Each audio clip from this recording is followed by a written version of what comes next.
വിശുദ്ധ ലൂക്ക എഴുതിയ സുവിശേഷം അധ്യായം 21 വാക്യങ്ങൾ 29 മുതൽ 36 വരെ.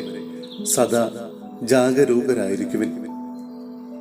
ഒരു ഉപമയും അവൻ അവരോട് പറഞ്ഞു, അത്തിമരത്തെയും മറ്റു മരങ്ങളെയും നോക്കുവിൻ. അവ തളിർക്കുമ്പോൾ വേനൽക്കാലം അടുത്തിരിക്കുന്നുവെന്ന് നിങ്ങൾ അറിയുന്നു. അതുപോലെ ഇക്കാര്യങ്ങൾ സംഭവിക്കുന്നത് കാണുമ്പോൾ ദൈവരാജ്യം സമീപിച്ചിരിക്കുന്നുവെന്ന് മനസ്സിലാക്കിക്കൊള്ളുവിൻ. സത്യമായി ഞാൻ നിങ്ങളോട് പറയുന്നു, എല്ലാം സംഭവിക്കുന്നതുവരെ ഈ തലമുറ കടന്നു പോവുകയില്ല. ആകാശവും ഭൂമിയും കടന്നുപോകും, എന്നാൽ എന്റെ വാക്കുകൾ കടന്നു പോവുകയില്ല. ജാഗരൂകരായിരിക്കുവിൻ. സുഖലോലുപത, മദ്യാസക്തി, ജീവിത വ്യഗ്രത എന്നിവയാൽ നിങ്ങളുടെ മനസ്സ് ദുർബലമാവുകയും ആ ദിവസം ഒരു കെണി പോലെ പെട്ടെന്ന് നിങ്ങളുടെ മേൽ വന്ന് വീഴുകയും ചെയ്യാതിരിക്കാൻ ശ്രദ്ധിക്കുവിൻ. എന്തെന്നാൽ ഭൂമുഖത്ത് ജീവിക്കുന്ന എല്ലാവരുടെയും മേൽ അത് നിപതിക്കും.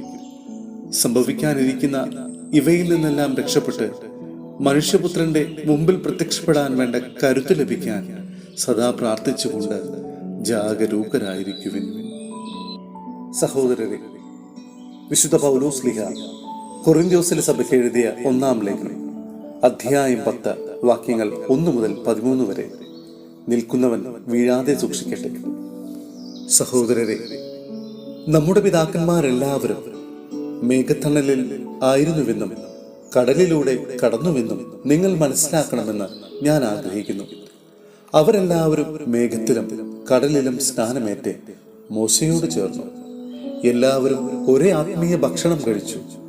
എല്ലാവരും ഒരേ ആത്മീയ പാനീയം കുടിച്ചു. തങ്ങളെ അനുഗമിച്ച ആത്മീയ ശിലയിൽ നിന്നാണ് അവർ പാനം ചെയ്തത്. ആ ശില ക്രിസ്തുവാണ്.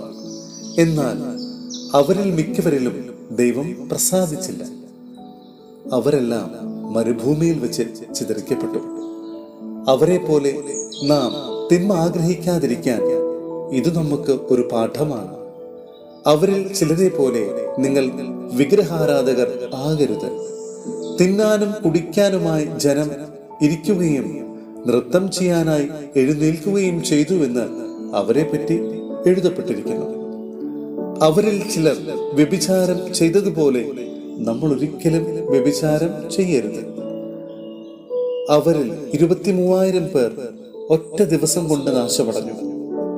അവരിൽ ചിലർ ചെയ്തതുപോലെ നാം കർത്താവിനെ പരീക്ഷിക്കരുത്. അവരെല്ലാവരും പാമ്പുകടിയേറ്റു മരിച്ചു. അവരിൽ ചിലർ പിറുപുറുത്ത പോലെ നാം പിറുപുറുക്കുകയും അരുത്. സംഹാരകൻ അവരെ നശിപ്പിച്ചു കളഞ്ഞു. ഇതെല്ലാം അവർക്കൊരു താക്കീതായിട്ടാണ് സംഭവിച്ചത്. നമുക്കൊരു പാഠമാകേണ്ടതിന് അവയെല്ലാം എഴുതപ്പെട്ടിരിക്കുന്നു. യുഗങ്ങളുടെ അന്തിമഘട്ടം നമ്മിലാണല്ലോ വന്നെത്തിയിരിക്കുന്നത്. ആകയാൽ നിൽക്കുന്നു എന്ന് വിചാരിക്കുന്നവൻ വീഴാതെ സൂക്ഷിച്ചുകൊള്ളട്ടെ. മനുഷ്യ സാധാരണമല്ലാത്ത ഒരു പ്രലോഭനവും നിങ്ങൾക്ക് നേരിട്ടിട്ടില്ല. ദൈവം വിശ്വസ്തനാണ്. നിങ്ങളുടെ ശക്തിക്കതീതമായ പ്രലോഭനങ്ങൾ ഉണ്ടാകാൻ അവിടുന്ന് അനുവദിക്കുകയില്ല. പ്രലോഭനങ്ങൾ ഉണ്ടാകുമ്പോൾ അവയെ അതിജീവിക്കാൻ വേണ്ട ശക്തി അവിടുന്ന് നിങ്ങൾക്ക് നൽകും.